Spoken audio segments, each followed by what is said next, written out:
Welcome to Chillin' 101. We hope this video helps. You start by confirming the grill type so you know whether to drill, unbolt, or grind. Put on gloves, goggles, and ear protection because metal shards and sparks are real hazards.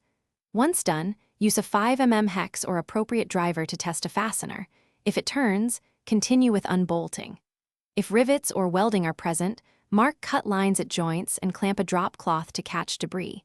Make sure to keep your workspace clear of bystanders and pets. You now remove fasteners and separate joints methodically. First, unbolt every accessible screw and store each set in a labeled container so reassembly is easier later.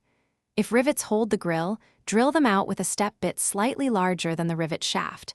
If welded, grind the welds with a 60-80 grit wheel, stopping frequently to avoid overheating.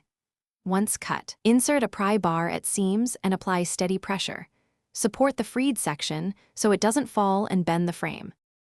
You finish by lifting the grill free with a helper, using suction cups or straps for heavy pieces to avoid dropping it. Once removed, inspect the surrounding frame for bends or damage. File sharp burrs and apply a rust inhibitor within 24 hours to prevent corrosion.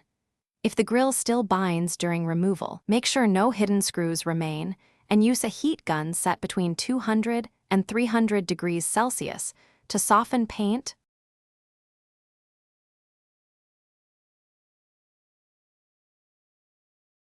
Thanks for watching. Consider subscribing if we helped you.